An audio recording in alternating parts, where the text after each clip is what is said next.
हमारे साथ कुछ खास मेहमान जुड़ गए हैं। भारतीय जनता पार्टी के नेता अश्वनी शाही साहब जुड़ गए हैं और कांग्रेस के वरिष्ठ नेता वीरेंद्र जी हमारे साथ जुड़ गए हैं। आपका बहुत बहुत स्वागत है वीरेंद्र वशिष्ठ जी, अश्वनी शाही साहब। अश्वनी जी, कुछ अच्छी खबर आप बता सकते हैं 11 बजे से पहले वित्त मंत्री की? विजय जी, अच्छी खबर पिछले कई सालों से 8 सालों से देश को मिल रही है और इस साल भी आशा रही नहीं, पूरा विश्वास है देश की जनता के लिए, लोक कल्याण के लिए और भारत के विकास के लिए। माननीय वित्त मंत्री जी आज बजट पेश करेंगी। पिछले कई सालों से देश को बेहतर से बेहतर करने की बात की गई और किया जा रहा है जी। जो लोगों ने नहीं सोचा था वहां के लिए काम करके और बजट में उसका स्थान दिया गया और जनता को उससे उसका फायदा मिले, ये सुनिश्चित किया गया। तो विजय जी, इस साल का भी जो बजट आएगा वो उसकी एक वानगी देखने को मिल गई इकोनॉमिक सर्वे में। देखिए, इकोनॉमिक सर्वे जब पेश किया जाता है या कुछ भी होता है और देश का शेयर बाजार अगर ऊपर चला जाए तो ये माना जाता है कि एक बेहतर चीज होने वाली है या हो रही है। तो वो देखने को मिल गया था इकोनॉमिक सर्वे के बाद। शेयर बाजार अचानक उठा तो ये उसका एक आगाज दिख गया और वो अंजाम आज माननीय वित्त मंत्री जी सदन में पेश करेंगी। तो हमारे आपके लिए, पूरे देशवासियों के लिए बेहतर साबित होगा ये बजट। अच्छा वीरेंद्र जी, आप कैसे सोचते हैं? आप भी अश्वनी जी के साथ सहमत हैं कि 5 साल से, बल्कि कहूं मैं कि 9 साल से ये सरकार आपको अच्छी खबरें देती रही है? आप खुश हैं? विजय जी, मैं साई जी को क्या कहूं, पर उनको, हमारे यहाँ कहावत है, सावन के अंधे को सब हरा हरा दिखता है। इन्हें 8 साल में देश में बढ़ती हुई महंगाई नहीं दिखी, इन्हें 8 साल में देश में बढ़ती हुई बेरोजगारी नहीं दिखी, इन्हें 8 साल में लोगों पर बढ़ रहे टैक्सों की मार जो मिडिल क्लास पे पड़ी है वो नहीं दिखी। तो इनको क्या दिखेगा?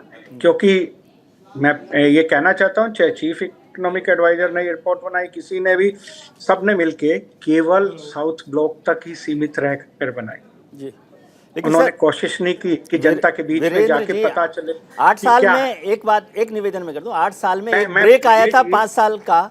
5 साल सरकार ने काम किया, तो उसमें जिसको आप तकलीफ बता रहे हैं उस पर तो जनता ने उनको बड़ा मैंडेट दिया। 282 से 303 पर आ गए वो।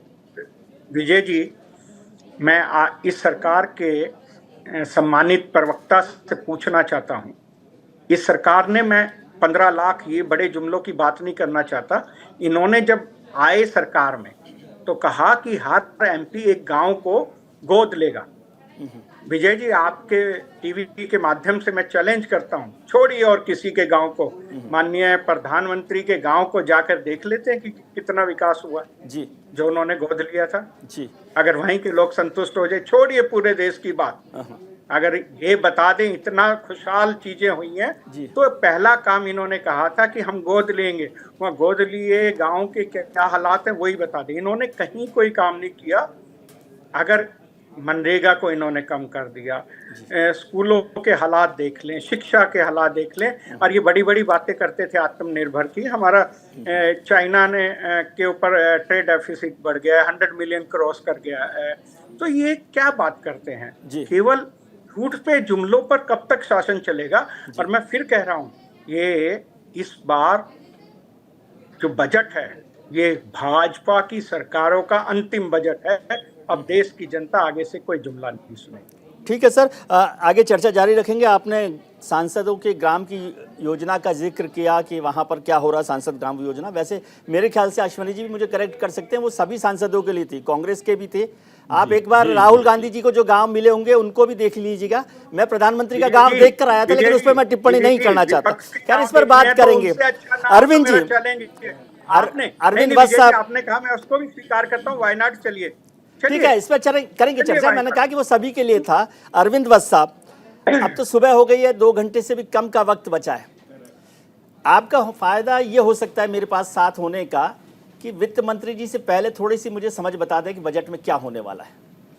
देखिए, क्या होने वाला है ये तो सिर्फ एक तरह से अभी अटकल ही लगेगी, क्योंकि जब प्रेजेंट होगा तभी पता चलेगा जी। लेकिन मेरे को जो लगता है, being the last budget of this 5 years term, इसमें थोड़ा सा पॉपुलिस्ट बजट जरूर होगा। जी। इसके अंदर मिडिल क्लास के लिए स्पेशली टैक्स पेयर्स जो सैलरीड क्लास है उसको बेनिफिट ज़रूर मिलेगा, क्योंकि वो शायद पिछले 8-9 बजट्स में 2012 की बात तो मेरे ख्याल से नहीं हुआ। नहीं हुआ। वही मैं कह रहा हूँ 8-9 सालों से नहीं आया है, तो उस तरफ ज़रूर कुछ मिलेगा। क्योंकि ये बात कुछ टाइम पहले मैं आपके साथ ही कर रहा था, जिसमें ये बोला था कि जब डिस्पोजेबल इनकम बढ़ती है तब बिजनेस भी बढ़ता है, शॉपकीपर्स, ट्रेडर्स और ये स्टोर्स और ये सब, वहाँ पे काम करने वालों के लिए भी इनकम के सोर्स खुलते हैं। तो ये डिस्पोजेबल इनकम होना बहुत ज़रूरी है और इस तरफ शायद इस बार ध्यान दिया जाएगा, ऐसा मेरा मानना है। दीपक राय साहब, आप भी वित्त मामलों के एक्सपर्ट हैं, विशेषज्ञ हैं, आप क्या मुझे राहत दिलाने की खबर दे सकते हैं इस बजट में? और एक और बात जो हम सब लोग कह रहे हैं, अश्वनी जी ने भी जिक्र किया, वीरेंद्र जी ने भी किया, अरविंद जी ने भी किया, कि ये इस सरकार का लास्ट कंप्लीट बजट, जिसे पूर्ण बजट हम कहते हैं, वो है। औपचारिक तौर पे इसको समझ सकता हूँ, लेकिन सरकारें क्या बजट के भरोसे रहती हैं? 2018-19 को ध्यान कीजिए, 2019 के चुनाव से पहले इस सरकार ने किसान समृद्धि योजना का ऐलान कर दिया था। तो ये सब तो हम लोग ऐसे ही बातें करते रहते हैं, अच्छा है। जी देखिए, सरकारें जो है एक हद तक जो है बजट पे डिपेंड करती हैं इलेक्शन में जीतने के लिए। जी। अभी जो मोदी सरकार की जो आप देखिए, जो 8 साल में इन्होंने एक प्लान्ड वे में काम किया है जी, कि लॉन्ग टर्म इन्होंने काम किया, शॉर्ट टर्म कभी काम नहीं किया। तो आज जो मोदी सरकार की जो पास जो फिगर्स है, चाहे जो आप धरातल पे चीज़ें देख रही हैं, चाहे रोड्स हुआ, चाहे पोर्ट्स में डेवलपमेंट हुआ, चाहे रेलवेज में डेवलप हुआ, तो गवर्नमेंट को बहुत अधिक चिंता नहीं है पॉपुलिस्ट बजट देने की। जी, इनको थोड़ा बहुत है, मिडिल क्लास की जो डिमांड है उसमें हो सकता है कि ये स्लैब में थोड़ा चेंज आवे, जो 2.5 लाख का स्लैब है उसको थोड़ा ये बढ़ावें। चाहे आप होम लोन का जो ATE का जो वो है लिमिट है 2 लाख का, उसको भी ये बढ़ावें, और बढ़ना भी चाहिए। अगर रीजनेबल उसमें देखिए 2.5 लाख रुपए आज के उसमें कुछ भी नहीं होता है, जिस तरह की महंगाई लेवल है, तो उस हिसाब से तो कुछ भी नहीं है। तो एक रीजनेबल स्टेप है गवर्नमेंट की तरफ से आना चाहिए कि इसमें जो बढ़ना चाहिए, जो स्लैब है इनकम टैक्स का, वो बढ़े। क्योंकि देखिए सबसे अधिक टैक्स है जो कहते हैं कि मतलब ऑटोमेटिक वे में जो टैक्स आता है वो सैलरीड क्लास से आता है, और सैलरीड क्लास बहुत अधिक नहीं है, 4 to 5% है। लेकिन सबसे बड़ी चीज़ है गवर्नमेंट से जो एक जो कहते हैं कि RD जो होता है, इनकम होता है, वो इससे आता है। तो गवर्नमेंट को कोशिश यही होनी चाहिए कि जो है इसको रीजनेबल बनावें, क्योंकि डिमांड आपकी मिडिल क्लास से ही आनी है। अगर मार्केट में भीड़ आएगी तो मिडिल क्लास से आएगी, न कि आप हायर इनकम से या लोअर इनकम। जी दीपक जी, आप तस्वीरें देख रहे हैं, 3 तस्वीरें हमारे दिखाई दे रही है। वित्त मंत्री जी की तैयारी पूरी हो गई है, वो सुबह अपने आवास से निकली, फिर 9 बजे के बाद वित्त मंत्रालय में उन्होंने अपने सहयोगियों के साथ बैठक की, और 9 बजे के बाद वो वहाँ से राष्ट्रपति भवन के लिए रवाना हुई हैं। ये फ़ोटो आप देख रहे हैं बजट टीम की, अपने जो मिनिस्टर्स हैं और उनके ऑफिसर्स हैं वित्त मंत्रालय के, उनके साथ उन्होंने ये फ़ोटो सेशन किया था वित्त मंत्रालय के बाहर, और इसके बाद वो कार में बैठी और राष्ट्रपति भवन पहुंच गई हैं। राष्ट्रपति द्रौपदी मुर्मू को वो बजट की पहली कॉपी पेश करेंगी मंजूरी के लिए, और उसके बाद संसद भवन पहुंचेंगी, जहां 10:10 पर कैबिनेट की बैठक है जिसमें बजट को मंजूरी दी जाएगी, और उसके बाद 11 बजे वित्त मंत्री अपना बजट भाषण शुरू करेंगी, जिसके लिए हमारे विद्वान लोग कह रहे हैं कि ये मोदी सरकार के इस कार्यकाल का, दूसरे कार्यकाल का आखिरी पूर्ण बजट है। अगले साल 2024 में मई में चुनाव होने हैं संभावित तौर पर, तो जब फरवरी आएगा, बजट सेशन आएगा, तो उस समय संभावना है कि अंतरिम बजट पेश किया जा सकता है। अश्वनी जी, अभी हमारे विशेषज्ञ दीपक राय जी कह रहे थे कि ये सरकार जो है लॉन्ग टर्म प्लान बनाती है, तो पॉपुलर बजट होने की बहुत बात नहीं है, लेकिन पॉलिटिकल लीडर्स को वोटर का ध्यान सबसे खास रहता है। और लॉन्ग टर्म प्लान का एक मतलब ये भी होता है कि लॉन्ग टर्म समस्याओं को ख़त्म करने में ज़्यादा ही लॉन्ग टर्म लगाया जाए। जैसे बेरोज़गारी की समस्या 9 साल में लगातार बढ़ती ही गई है, महंगाई जो है वो लगातार बढ़ती गई है, तो लॉन्ग टर्म के 2 इफेक्ट हैं, आप कैसे देख रहे हैं? देखिए विजय जी, लॉन्ग टर्म में जो है भारत सरकार इस समय आगे आने वाले दिनों के लिए भी काम कर रही है, और वर्तमान के लिए भी, वर्तमान को भी हम सुधारने का प्रयास कर रहे हैं। हमारे कांग्रेस के मित्र ने अभी 2-4 बात कहा, तो हम पॉलिटिकल होने की वजह से थोड़ा सा, अर्थशास्त्री तो विजय जी मैं नहीं हूं, लेकिन एक पॉलिटिकल जवाब देना बनता है कि हमारे लोग कांग्रेस के, चाहे इस समय विरोधी दलों के लोग, स्टूडियो से बाहर नहीं निकलते जी। आपने थोड़ा सा जवाब दिया, जयापुर आप गए थे, आपकी टीम को भेजकर दिखवा लीजिए। और मैं वायनाड की बात नहीं कर रहा हूँ, मैं 5 साल पहले की अमेठी की बात कर लेता जी। हूँ या आज के रायबरेली की बात कर लेता हूँ, मैं और पूरे देश में जाता ही नहीं। जी आप अपनी टीम को भेजकर दिखवा लीजिएगा, वहां भी अभी जो इन्होंने शब्द यूज किया जुमला, वो जुमला ही किया गया है। क्या किया गया है वो वहां पर वास्तविकता, क्योंकि उसका जवाब हम मिल लोग जाएगा वहां के आपको निवासी 24 हैं। में। उसका जवाब देंगे, वहाँ के लोग ही देखिए देंगे। चलिए ठीक है। चलिए 19 में भी जवाब मिला आपको, और जबकि आपको मतलब विपक्ष 24 में में बैठने मिल जाएगा। लायक नहीं छोड़ा ये जनता ने। जो थोड़ा अहंकारी सा भाषा बहस है, इसका देखिए। जवाब 24 में अमेठी रायबरेली के लोग चलिए देंगे आपको। आप अपने समय पर बोल अश्वनी लीजिए, जी, समय ठीक। पर अश्वनी जी अपने को बोल समय लेने पर- दीजिए एक बार वीरेंद्र जी, फिर आप। अपने ठीक है। समय पर वीरेंद्र जी बोल लीजिएगा। जी, यही होता है, जब तर्क नहीं अश्वनी होता जी, तो कुतर्क मैं है। एक चीज हाँ, आप हाँ, बोलिए। प्यार से देना जवाब। मैं आपसे एक चीज पूछ रहा हूँ, जी। क्या मनरेगा का बजट हर साल कम नहीं कर रही है सरकार पिछले 3 बार से? क्या गरीबों के लिए नहीं है मनरेगा? सबसे गरीब लोगों के लिए बनाई गई योजना का बजट कम हो रहा, आपको दुख नहीं होता कि देश के गरीबों के, और वो काम करके लेते थे, उसके हो बारे गया। में बता दो। नहीं ठीक, जाते हो गया। पॉलिटिक्स, मैं ज्यादा नहीं हो गया करता। तो शांत हो आपके जाइए। साथ मनरेगा में गरीबों को फायदा हो रहा। ठीक है वीरेंद्र जी, अब एक बार विजय उनको जी। बोला जी प्लीज। विजय जी देखिए, इनका टर्म आया, उसके बाद हमारे टर्म में घुस के बोल रहे हैं। जी, ये जी। है वही मैंने कहा, जब कुछ तर्क तथ्य नहीं होते तो कुतर्क किया जाता है। जी जी जुमले की मैं बात करता हूं। गति शक्ति मिशन जो चालू किया हम लोगों ने, जी। वो जुमला था, मान लेते हैं। OR 1 रैंक 1 पेंशन की बात आप कर रहे थे, वो जुमला ही था। किसानों का ऋण माफ करने की बात आप वहां पर राजस्थान में करके आए, और उनके यहाँ कुर्की की गई है। विजय जी, जी ये जुमला था। अपने घरों में झांकने की बात कीजिए। हम मेडिकल कॉलेज की बात, इंफ्रास्ट्रक्चर के डेवलपमेंट की बात हमने किया था, और कल महामहिम के भाषण में उसको बताया गया कि कितने मेडिकल कॉलेज हम दे रहे हैं। जी गांव में मकान की बात है, जो प्रधानमंत्री आवास योजना, आप जाकर देखिए कि कितने लोगों को मकान मिल रहा है। जी। और वास्तविक एक सबसे बड़ी जो बात आई देश में विजय जी, वो कहना भी पड़ेगा, जनधन अकाउंट खुला। बड़ा विरोध किया लोगों ने। जनधन अकाउंट की वजह से जो हमारे देश के प्रधानमंत्री राजीव गांधी जी ने कहा था 1 रुपया भेजते 15 पैसे मिलते हैं, आज 1 रुपए में 99 पैसे नहीं होते हैं।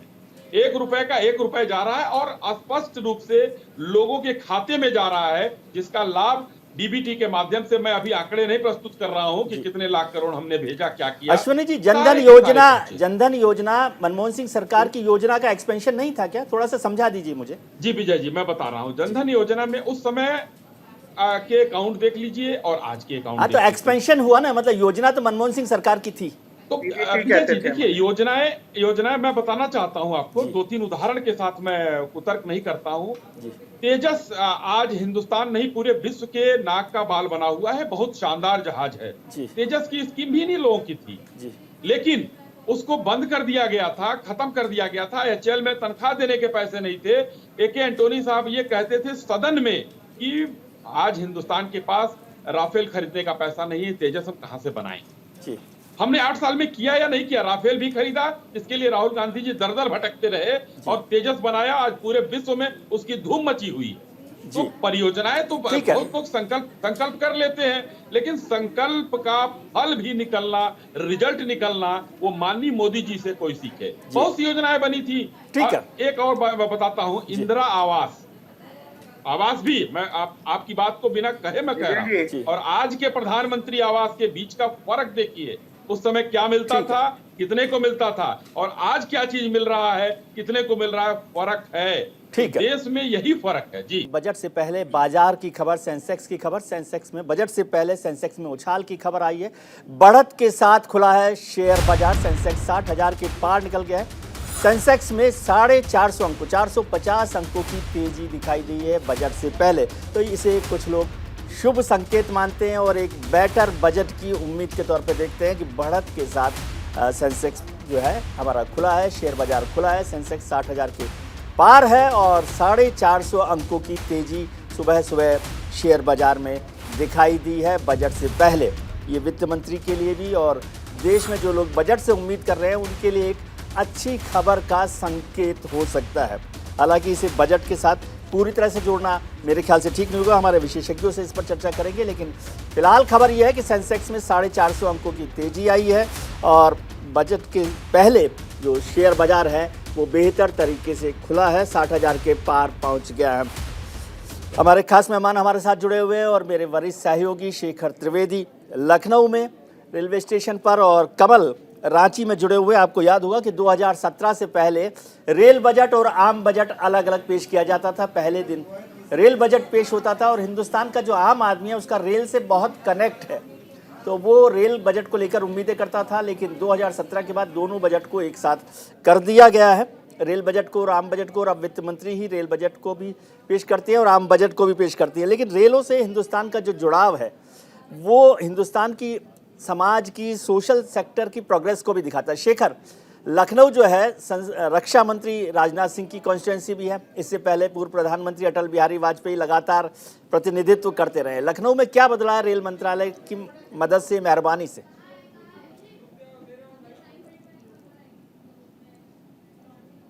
तो आपको और न्यूज़ इंडिया के तमाम दर्शकों को हमारा लखनऊ से बहुत बहुत नमस्कार। इसमें कोई दो राय नहीं है कि 2014 के बाद जिस तरीके से लॉन्ग टर्म प्लानिंग के साथ और कुछ माइक्रो प्लानिंग के साथ मोदी सरकार ने काम किया है, आज रेलवे उस बदलाव को महसूस करता है। हम इस समय लखनऊ के चारबाग रेलवे स्टेशन पर हैं। ऐतिहासिक इमारत, ऐतिहासिक स्टेशन, आप देखिए पहले थोड़ा सा स्टेशन का नज़ारा। और यहाँ पर लोग अपने गंतव्य तक पहुँचने के लिए ट्रेनों का इंतजार कर रहे हैं। ट्रेनें आमतौर पर समय पर चल रही हैं। जो बदलाव है वो कुछ इस तरीके का है कि पहले से बहुत ज़्यादा साफ सफाई, लोगों को सूचनाओं का आदान प्रदान बहुत ही विधिवत तरीके से हो सके। जो पूछताछ काउंटर हैं, जो रेलवे पुलिस है, इसके साथ साथ जो साफ सफाई का ध्यान है, पीने के पानी की व्यवस्थाएं हैं, इन सारी चीज़ों को लेकर के रेल प्रशासन, रेलवे के अधिकारी लगातार तत्पर रहते हैं। जहां तक बात ट्रेनों की पटरियों की है तो उसकी भी साफ सफाई लगातार लोगों के जहन में रहती है। जो रेलवे कर्मचारी हैं उनके जहन में रहती है। कुछ लोग हैं हमारे साथ जिनके साथ हम बातचीत करेंगे जी। ये बताइए कि इस बार रेल बजट से क्या उम्मीदें हैं आपको? देखिए सर, रेल बजट तो जो भी है अभी हम लोग मतलब में साफ सफाई है और सुविधाएं हैं वो लगातार बढ़ती हुई हम लोग को मिल रही है। लेकिन फिर भी जो एक आम आदमी है वो ये चाहता है कि जैसे प्लेटफार्म टिकट है, ये चीज़ें अभी प्लेटफार्म टिकट मैं लेके आया हूँ, 10 रुपये का टिकट है। पहले ये 5 रुपये का मिलता था 2-4 साल पहले। तो ये जो चीज़ें एक जो महंगाई है रेलवे में टिकट को लेके या और अन्य चीज़ें हैं। हम जब स्टेशन प्लेटफार्म पे आते हैं तो यहाँ पे जो खाने पीने की चीज़ें हैं, बहुत सारी चीज़ों में दाम लिखा हुआ है।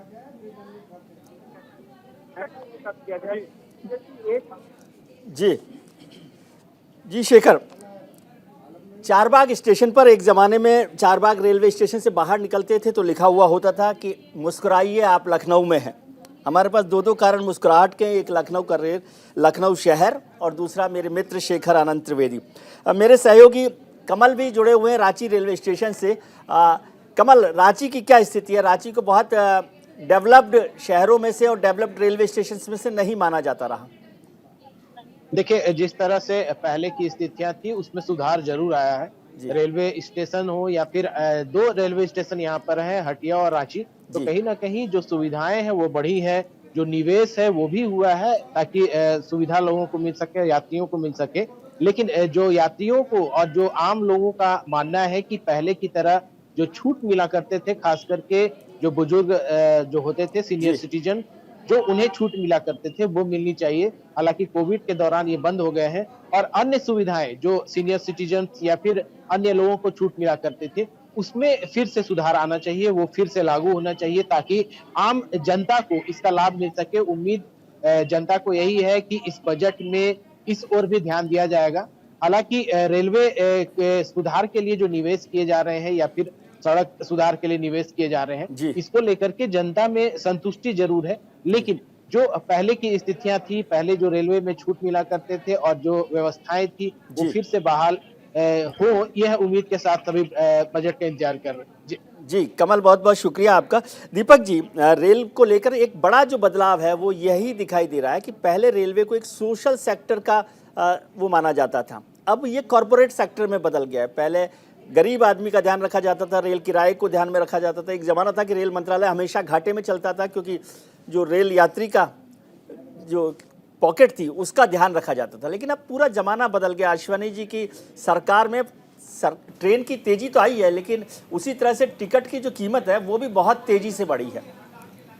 विजय जी आपने सही किया, लेकिन सबसे बड़ी चीज़ आज जो इकोनॉमिक कंडीशंस हैं जी जो चेंज हुई हैं, तो आज हमें ज़रूरी है कि हम प्रॉफिट सेंटर की तरफ भी सोचें। अब वेलफेयर इकोनॉमिक्स की बात करते हैं, लेकिन जो नया economic order, world economic order है, उससे सबसे बड़ी सस्टेन तभी कर पाएंगे कोई भी योजना, चाहे कोई भी स्टेप जो है, इकोनॉमिक वायबिलिटी जब तक नहीं आती है। आप शॉर्ट टर्म के लिए ठीक है, टिकट सस्ता कर दीजिए, लेकिन लॉन्ग टर्म में जो है इंफ्रास्ट्रक्चर का जो वो चीज़ है वह कहाँ से आएगी। तो आज गवर्नमेंट ने रेलवे में, चाहे आप देखिए नए ट्रैक्स हुए, इम्प्रूवमेंट हुए, रेलवे स्टेशन में इम्प्रूवमेंट हुआ, नई ट्रेनें चली, उनमें जो देखिए आप वंदे भारत ट्रेन चली, और भी जो ट्रेन चली हैं, तो उससे जनता को तो फ़ायदा हो रहा है। आप गरीबों की बात कीजिए, सही बात है, आप देखिए उसमें आप नंबर ऑफ जो तस्वीर आप देख रहे हैं, वित्त मंत्री की राष्ट्रपति द्रौपदी मुर्मू से मुलाकात, उन्होंने अपने बजट की कॉपी जो है उन्हें पेश किया, और राष्ट्रपति की मंजूरी के बाद वित्त मंत्री वहां से निकलेंगी राष्ट्रपति भवन से और संसद भवन पहुंचेंगी कैबिनेट को मंजूरी देने के लिए। जी दीपक जी। तो सबसे बड़ी गवर्नमेंट जो है उस पर इंफ्रास्ट्रक्चर पे काम कर रही है, और सबसे बड़ी चीज़ आप जो रेलवे की जो वो है, ट्रेन के अंदर भी जो है साफ़ सफाई पे जो बहुत हो रही है, बात हो रही है। तो अभी ये इसमें बजट में शायद 20 वंदे भारतम के जो और भी ट्रेनें हैं, उनकी जो टॉयलेट्स हैं उन पे भी अपग्रेड करने की बात हो रही है, उस पर भी गवर्नमेंट जो है एक्स्ट्रा जो है खर्च करने जा रही है। तो सबसे बड़ी चीज़ ये कि यात्रियों को सुविधाएं मिलें, तो आदमी पे करने में हिचकता नहीं है, लेकिन अगर पे भी कर रहा है, सुविधाएं उस हिसाब से नहीं मिल रही हैं, तो शायद वो कहीं न कहीं जो है चिंता की बात होती है। जी अरविंद वत्स साहब, दीपक जी ने एक शब्द का इस्तेमाल किया, इकोनॉमिक वायबिलिटी। ये इकोनॉमिक वायबिलिटी, मैं कंजर्वेटिव लोगों में से हूँ, इकोनॉमिक वायबिलिटी शब्द का इस्तेमाल मुझे प्राइवेट सेक्टर और सरकारी सेक्टर, गवर्नमेंट सेक्टर से अलग करता है, डिफाइन करता है। जब हम चिंता इकोनॉमिक वायबिलिटी की करते हैं तो फिर सब कुछ सौंप दीजिए इंडस्ट्री को, इंडस्ट्रीज चला लेंगे। इकोनॉमिक वायबिलिटी से तो प्राइवेट सेक्टर चलाता ही है सब काम। सरकार का मकसद ही ये होता है कि आम आदमी का ध्यान रखा जाए, इकोनॉमिक वायबिलिटी उसकी प्रायोरिटी नहीं होनी चाहिए, ऐसा ठीक है? नहीं, इसको इस तरह नहीं देख सकते, इसको आपको देखना पड़ेगा गवर्नमेंट की प्रायोरिटी नीचे के तबके के लिए भी है, मध्य के लिए भी है, ऊपर के लिए भी है। क्योंकि ऊपर का तबका यदि फ्लोरिश नहीं होगा तो एम्प्लॉयमेंट कहाँ से आएगी, नीचे का तबके को यदि दबा के रखा जाएगा तो फिर आप बैलेंस कहाँ से लेकर आएंगे। और अगेन जो सो कॉल्ड मिडिल क्लास है, यदि उसको पे करके भी फैसिलिटी। एसोचैम से भी एक रिएक्शन मिल रहा है, उसको एक बार हम लोग देख लेते हैं, फिर आगे बढ़ते हैं। अरविंद जी, राष्ट्रपति से बजट की मंजूरी ले ली है, वित्त मंत्री ये कि विश्व देख के आश्चर्यचकित है। हमारे आविष्कारों से ही हमारे यहाँ एम्प्लॉयमेंट ये पैदा होगा। हम कहते हैं कि सरकार ने रोजगार के लिए क्या किया, अब स्टार्टअप देखिए और हर एक चीज़ देखिए जहाँ युवा अपने आप अपने लिए रोजगार पैदा कर रहा है, वो इस काबिल बन रहा है कि वो अपने साथ 10 लोगों को और रोजगार दे सके। इसलिए बहुत उज्जवल भविष्य है, मुझे आने वाले टाइम में इस बजट से बहुत उम्मीद है। एसोचैम के द्वारा क्या डिमांड की गई थी बजट को लेकर, क्योंकि अब बजट कुछ ही देर में आने भी वाला है, वित्त मंत्री पढ़ेंगे। इस बार जितना मुझे लग रहा है कि हालांकि मेरे को पूरा उनका एसोचैम का क्या डॉक्यूमेंट है मैंने नहीं देखा, लेकिन ये डिमांड है कि इंडस्ट्री को ईज़ ऑफ डूइंग बिजनेस वो कैसे कर सकती है, उसमें आगे क्या क्या संभावनाएं हैं और कैसे किया जा सकता है, सरकार का जोर इस पे होना चाहिए। Thank you. क्या कर रहा है, और ये वित्त मंत्री की तस्वीरें आप देख रहे हैं अपने सहयोगियों के साथ, जो बजट की कॉपी आपको दिखा रही हैं। जैसे बही खाता उन्होंने कहा, पहले एक ब्रीफ केस हुआ करता था, फिर निर्मला जी के आने के बाद ये बदल गया बही खाते की शक्ल में। हालांकि ये फाइल है, उसमें लैपटॉप भी है, और अब आजकल पेपरलेस बजट होता है। इस पर एम्बलम आप देख रहे हैं, नेशनल एम्बलम को भी देख रहे हैं तस्वीरों पर। बस साहब, आप कुछ जोड़ना चाह रहे थे इस बात में कि जो इकोनॉमिक वायबिलिटी की बात हम कर रहे थे। मैं वही कह रहा था, गवर्नमेंट को सबको साथ लेके चलना है, जो सबका साथ सबका विकास वाला उनका स्लोगन है। उसमें ये नहीं कह सकते कि सिर्फ गरीबों के लिए या ही ट्रेन चलेगी। ट्रेन तो पूरे भारत के 140 करोड़ लोगों के लिए चलेगी ना। उसमें हर तरीके का तबका आता है, जो पे कर सकता है वो पे करे, जो नहीं कर सकता है उसके लिए ऑर्डिनरी ट्रेन भी चल रही हैं। देखिए रेलवे, लेकिन मुझे लग नहीं रहा सर कि आजकल ऑर्डिनरी ट्रेन्स और जो ऑर्डिनरी पैसेंजर है उस पर ध्यान दिया जा रहा है। अब आप वंदे भारत चलाएं, राजधानी चलाएं, बुलेट ट्रेन चलाएं, इनमें से और ट्रेन के रेलवे स्टेशन का प्राइवेटाइजेशन कर दें, रेलवे के टिकट बढ़ा दें, फिर उसमें भी टिकट्स को भी रेट को इस तरह से बढ़ाएं कि हर दिन टिकट की रेट बढ़ती रहे। ये कौन से आम आदमी के फ़ायदे की बात है? नहीं, इसको आप सिर्फ इस समय, इससे पहले हमारे पास अपर ग्रेड ट्रेन्स कितनी थी? नहीं थी, बहुत कम थी। ट्रैक इम्प्रूवमेंट शायद अनादिकाल से नहीं हुआ था, उसकी भी बहुत सख्त ज़रूरत थी। तो ये नहीं कहेंगे कि सिर्फ ये करा जा रहा है। हाँ, ऑब्वियसली यदि और साधारण ट्रेन्स भी चलती हैं जो लोकल एरियाज में चलाई जाएंगी, उससे लोगों को फ़ायदा होगा। लेकिन इन अच्छी ट्रेन्स को टाइम सिर चलने के लिए, सफाई के साथ चलने के लिए कॉस्ट आती है, और वो कॉस्ट रेलवे को ही निकालनी पड़ेगी, सब्सिडी से नहीं चलाई जा सकती। जी वीरेंद्र जी, अच्छी ट्रेन चलें, अच्छे से ट्रेन चलें, टाइम पर ट्रेन चलें, ये सरकार का मकसद है। जी, मेरा आपके जो लखनऊ वाले रिपोर्टर हैं, मेरा उनसे बड़ा अनुरोध है कि वो 2014 से पहले कह रहे हैं कुछ था ही नहीं, लॉन्ग टर्म पॉलिसी नहीं बनती थी। अगर नेहरू जी ने IIT IIM की बात नहीं करी होती, स्थापित नहीं किया होता, कि वो लॉन्ग टर्म काम नहीं थे क्या? भागड़ा नांगल डैम का बनना लॉन्ग टर्म काम नहीं थे क्या?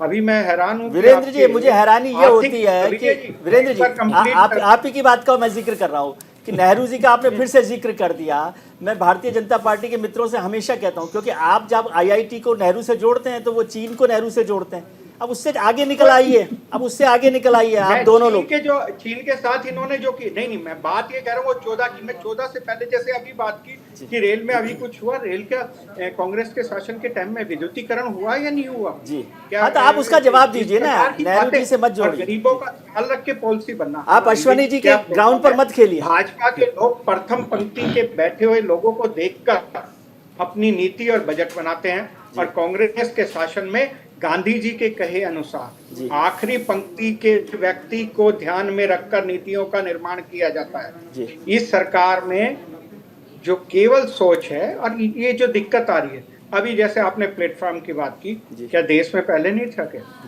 हम जब कंट्रोल कर सकते कि क्यों नहीं, क्यों कुछ चंद व्यापारियों के लिए सरकार काम? मुझे नहीं पता वीरेंद्र जी, आजकल आप रेलवे स्टेशन जाते हैं कि नहीं जाते? पहले भी जाते होंगे, अब भी जाते होंगे, कुछ तो बदला होगा, कुछ तो बदला होगा। आप बताइए ईमानदारी से, क्या ये बदलाव निरंतर नहीं चल रहा है? नहीं हुआ कि नहीं हुआ, मैं ये समझना चाहता हूँ आपसे। नहीं है क्या? मैंने कोले की ट्रेन आती थी हमारे गांव जाने के लिए, दिल्ली से जब जाता था 1:30 बजे चलती थी, छुक छुक छुक करके, उसका भी आनंद लिया है। और हमारी सरकारों के टाइम में बनी हुई मेट्रो और मेल ट्रेन। वीरेंद्र जी, आपको याद होगा, ये पर्सनल नहीं है लेकिन ऐसा याद होगा आपको कि पहले होता था कि ट्रेन कितने बजे आनी है, कि बोले ट्रेन का टाइम तो 1 बजे का है, लेकिन आज चलते हैं 4-5 बजे तक चलते, आएगी जब आ जाएगी। और फिर पहुंचनी कब है कि अगले दिन सुबह पहुंचनी है, लेकिन 12 बजे पहुंचे। आज मैं एक ट्रेन का नाम दे देता हूँ, अभी उच्चार एक्सप्रेस, बड़ी ये अश्विनी जी बात कर रहे थे, वो देख लेते कितनी लेट ना आ रही हो, बंद कर दिए। ठीक है, आप अपनी बात कर ले, फिर मैं अश्विनी जी से पूछता हूँ। जी ठीक है, अश्विनी जी। जी, ये प्रथम पंक्ति और आखिरी पंक्ति का बहुत महत्वपूर्ण सवाल है, वीरेंद्र जी ने उठाया, और उसकी चिंता मुझे भी हो रही है कि प्रथम पंक्ति के लिए आप अच्छी ट्रेन बना दें, वंदे भारत बना दें, टॉयलेट से बढ़िया बना दें, प्राइवेटाइजेशन कर दें, चारबाग के स्टेशन को बदल दें, लेकिन जो आम आदमी है वो अब तो ट्रेन पे चढ़ने की हिम्मत नहीं कर पाता। विजय जी, बहुत अच्छी बात दीपक जी ने कहा था, और प्रथम पंक्ति और अंतिम पंक्ति दोनों का ध्यान सरकार रख रही है। चूंकि वंदे भारत, राजधानी, शताब्दी, ये एग्जीक्यूटिव ट्रेनें हैं और इनका नाम आता है कि हाँ ये ट्रेनें चल रही हैं, कि हम 400 वंदे भारत 3 साल में चलाएंगे, जिस पर काम करना शुरू कर दिया है, चलनी शुरू हो गई, हर जगह से उद्घाटन शुरू हो रहा है। लेकिन जो पैसेंजर ट्रेन चलती हैं उनकी भी लिस्ट हर बजट में निकाल कर देखा जाए कि कहां से कहां तक कितनी पैसेंजर ट्रेन चलाई जा रही है। और रही बात जो हम पिछले 50 साल पहले कर रहे थे कि 2 रुपए का 1 किलो घी मिलता था, तो आज 2 रुपए का 1 किलो घी तो नहीं मिलेगा ना, तो समय के साथ परिवर्तनशील है। मगर मैं 2 चीजें वीरेंद्र जी को भी याद दिलाना चाहूंगा। आपने ट्रेन के टाइमिंग का याद दिला दिया, आपने 4-5 बजे बड़ा कम कहा, 24 घंटे लेट हम लोगों ने ट्रेन देखा है। एक लाइन और मैं बताता हूँ, मैं कह रहा हूँ, जी ठीक है, रुक जाइए, जी अरे रुक जाइए वीरेंद्र जी, क्यों जी आराम से बढ़िया चर्चा। अरे विजय जी, वीरेंद्र जी, सबको अपने अपने मौके पर बोलना चाहिए। मैंने आपको निवेदन किया था, आपको जितना बोलना है बोल लीजिए, एक बीच बीच में मत बोला, अच्छा नहीं लगता। जी अश्विनी जी। विजय जी, हम लोग छात्र जीवन में थे और कांग्रेस की सरकार थी, सुबह घर से ये कहा जाता था कि भाई सिलेंडर खत्म हो गया है और लाना है जी हम लोग एक बार जाते थे पर्ची कटवाने, लगभग 6-7 घंटे पर्ची कटाने की लाइन में लगते थे। उसके बाद सिलेंडर लेकर सुबह, उस दिन तो नहीं जा पाते थे, दूसरे दिन सुबह 8-9 बजे सवेरे लाइन में, कभी कभी 4 बजे सवेरे लाइन में लग के, क्योंकि माता पिता का आदेश था तो चले जाते थे। और शाम को जब 4-4:30 बजता था, लाइन करीब होती थी हमारे, तो पता चलता था सिलेंडर का खत्म हो गया, अब गैस कल आएगी तो कल मिलेगी। ठीक है, स्थितियां हम लोगों ने वो भी देखा। और आज भी हम लोग क्या देख रहे हैं, आप एक कॉल करिए, आपके घर पर गैस 1 घंटे के अंदर, जी ट्रेनें टाइम पर। दो चीजें आप बता जो दीजिए है अश्वनी जी, आपने बहुत अच्छी टेक्नोलॉजी- बात की, दो अच्छी बात आपने याद दिलाया मुझे। एक बात तो ये याद दिला दीजिए, आपने गैस सिलेंडर की बात की, तो जो उज्ज्वला योजना में सिलेंडर्स दिए हैं उनको भी रिफिल करवाने का थोड़ा सा ध्यान कर लें। और आपने जी, एग्जीक्यूटिव ट्रेन्स की बात की, तो मुझे याद दिलाई, मैं भूल ही जाता हूँ यार, ये अरविंद जी ने याद दिलाई, एक एग्जीक्यूटिव ट्रेन आप शुरू करने वाले थे, बुलेट ट्रेन, वो कहाँ पहुंची है? मैं विजय जी दोनों का जवाब देता हूं मैं आपको। जी पहले बुलेट ट्रेन से ही शुरू कर लेता हूं। बुलेट ट्रेन का सर्वे आपके पास तो चौथा वो है, और शेखर जी देखिए मुस्कुरा भी रहे हैं, लेकिन किसी संवाददाता को भेजिए और बुलेट ट्रेन कहां से कहां तक शुरू हो रही है, मुंबई से अहमदाबाद। जी आप पता कीजिए कि गुजरात में कितने % काम उस पर हो चुका है, और महाराष्ट्र में जो वसूली अगाड़ी की सरकार थी वीरेंद्र जी की, उसने क्यों काम रोक रखा था, नहीं तो अभी तक वो काम शुरू हो गया होता। जी दूसरी बात, आप उसको देख सकते हैं, मैं कुछ नहीं कहूंगा, हाथ कंगन को आरसी क्या, आपके तो संवाददाता हर गांव में हैं इस समय, वो देखिए। दूसरी बात मैं कहना चाहूंगा कि अगर आपने कोई उज्ज्वला योजना की बात की, उज्ज्वला योजना में सिलेंडर आज भी, क्योंकि गांव में लकड़ियों की इतनी कमी है कि महिलाएं आज उज्ज्वला योजना पर ही निर्भर हैं, और 55,000 ये सिलेंडर कनेक्शन जो दिए जा रहे हैं विजय जी, ये कनेक्शन जो है उसमें गांव का भी हिस्सा है, ये ठीक सिर्फ शहर का नहीं है। वीरेंद्र जी से, और वीरेंद्र भरा जी जा कुछ रहा कहना चाहते हैं, उस पर बात कर लें, लेकिन मुझे वो तस्वीरें भी याद आ रही हैं अभी कुछ दिन पहले की, कि मध्य प्रदेश के मुख्यमंत्री शिवराज जी किसी गांव में चूल्हे की रोटी का आनंद ले रहे थे। मुझे पता नहीं वो उज्ज्वला योजना पर तंज कर रहे थे या आनंद ले रहे थे। वीरेंद्र जी। विजय जी, आपने, मेरी बात पहले तो यही थी कि आज इस सरकार ने ये हालात कर दी थी कि अश्विनी जी अपने जाके सिलेंडर ले तो सकते थे, इतनी महंगाई कर दी कि ना उज्ज्वला को कोई भरवा ही नहीं सकता, और एक आम आदमी को भी आज गैस का सिलेंडर खरीदने से पहले उसकी जो पॉकेट है खाली हो जाती है। ये हालात इस सरकार ने कर दिए हैं, पर इनको पता नहीं, फिर भी मैं फिर कह रहा हूँ, मैंने पहले ही कहा, इस सरकार को अपने सालों की महंगाई नहीं दिख रही है, इस सरकार को बढ़ती हुई बेरोजगारी नहीं दिख रही है, इस सरकार में आत्मनिर्भरता की बात करते हैं, पर देखिए कि क्या हालात हो गए हैं। ठीक है, ठीक है अश्विनी जी, 12% का आपकी इजाजत से छोटा सा एक जवाब, एक चीज भी, जहाँ तक अश्विनी जी, मैं सारे मुद्दों पे आपकी बात का जवाब दे रहा हूँ कि आप बहुत छोटा जवाब दे दीजिए, समय कम है। मैं छोटा जवाब दे, मैं सिर्फ 3 साल बीरेन जी की सरकार के, और 3 साल बार 3 बार महंगाई बोल चुके हैं, मैं जवाब देता हूं। 2009, 10 और 13 में जो महंगाई दर था 10.88, 11.99 और 10.2, और आज 2014, 17, 20 और 22 तक का मैं आता हूं तो 6.67, 3.33, 6.62, ये हमारे महंगाई दर है, ये उनकी महंगाई दर थी, और महंगाई जवाब देता हूं, ठीक है। मेरे राज में आज कोई मकान नहीं खरीद पा रहा है, उन्हीं 3 सालों में सबसे ज्यादा मकान खरीदे गए। भारत के लोगों की खरीद क्षमता ज्यादा थी, आज खरीद क्षमता आपने खत्म कर दी है। ठीक है शेखर, आप लखनऊ में हैं, आपके चक्कर में हमारे 2 मित्रों में झगड़ा आपने करवा दिया। क्या हो रहा है लखनऊ में? चारबाग रेलवे स्टेशन पर कौन सी नई ट्रेन की उम्मीद हो रही है? देखिए 2-3 चीज़ें हैं विजय जी। एक तो जो वंदे भारत है वो हमारे लखनऊ से भी गुजरेगी। ये क्या कहते हैं, प्रयागराज, वाराणसी और लखनऊ एक रूट इसका ये है। दूसरा कानपुर से जो चलेगी वो भी लखनऊ होते हुए निकलेगी। तो ये 2 वंदे भारत के हैं, लखनऊ और कानपुर के लिए। इसके अलावा वंदे भारत का मेंटेनेंस यार्ड बनाया जा रहा है। मैं अपने कैमरा साथी से कहूँगा, मेरे ठीक पीछे जो जहाँ तक आप दिखा सकते हो, जिस जगह तक ये कैमरा जा रहा है उसके ठीक आगे मेंटेनेंस यार्ड है, जो वंदे भारत का मेंटेनेंस यार्ड होगा। मेरी कुछ समय पहले ही स्टेशन डायरेक्टर से बात हुई थी तो उन्होंने बताया था। और जो यहाँ पे जहां तक बात रही जो आप झगड़े की कह रहे थे, उसमें कुछ ऐसा है विजय जी की महंगाई लगातार अगर बढ़ रही है तो जिस पर बात नहीं होती है वो एक चीज है हमारे देश की बढ़ती हुई आबादी। ऐसा नहीं है कि हमारे पास साधन संसाधन नहीं है या जो हमारे आजादी के बाद से सरकारें नहीं उन्होंने कुछ किया नहीं, लेकिन हम जिस अनुपात में अपनी आबादी को बढ़ा रहे हैं वो एक बहुत बड़ी चिंता है कि आखिर पैदा तो इसी धरती पे होना है और बटना भी हम सब में ही है। ठीक है, बहुत शुक्रिया शेखर। शेखर को मिलने से है ना समझ में आता है कि मुस्कुराहट कातिल क्यों कही जाती है। अरविंद जी, आबादी और सरकारों के बजट और ये सब पर छोटा सा आप एक लास्ट कमेंट मुझे बताइए इस बजट को लेकर कि क्या चीज़ बदल सकती है, एक बड़ी तस्वीर में क्या बदलाव आ सकता है? देखिए, जनसंख्या विस्फोट तो बहुत ज़्यादा है और वो हो ही रहा है, उस पर शायद अभी अंकुश नहीं लग पा रहा जी। ये समस्या है, लेकिन यदि समस्या है तो समाधान भी ढूंढना पड़ेगा। समाधान ढूंढने के लिए मैं ये नहीं कहूँगा कि मात्र मोदी सरकार ही काम कर रही है, ज़रूर पहले भी हुआ है, लेकिन इस बार पिछले कुछ सालों से समाधान कुछ मैदान पे दिखना शुरू हुआ है और उम्मीद यही है कि डिस्पोजेबल इनकम, जो मैं पिछले कुछ कल से बोलता आ रहा हूँ, डिस्पोजेबल इनकम यदि बढ़ती है तो उसका फ़ायदा मात्र इंडिविजुअल को नहीं होता, वो सबको होता है, समाज को होता है, गवर्नमेंट को भी होता है। तो उस तरफ यदि ये सोचते हैं और बेनिफिट पास ऑन होता है तो शायद ये बहुत अच्छा होगा देश के लिए भी, समाज के लिए भी और हम सब के लिए। दीपक जी, आपका कमेंट जी बजट से पहले का। जी देखिए, सबसे बड़ी चीज़ है कि इकॉनमी को अगर ऊपर उठाना तो डिमांड क्रिएट करना होगा। या तो आप एम्प्लॉयमेंट उस पर काम कीजिए या तो डिस्पोजेबल इनकम है जो है उसको बढ़ाने की कोशिश कीजिए। वो केवल है कि आप स्लैब में चेंजेस लाइए, आप जो और भी जो जीएसटी जैसे आप हेल्थ प्रीमियम है 18% की जीएसटी उस पर कम कीजिए। तो इस तरह से जो डिस्पोजेबल इनकम जो है मिडिल क्लास पे चाहे और भी सेक्टर्स हैं उन पे आप लाएंगे तो शायद डिमांड क्रिएट होगी, इकॉनमी को रफ्तार मिलेगी। जी। तो आपको एक बेहतर बजट की उम्मीद है?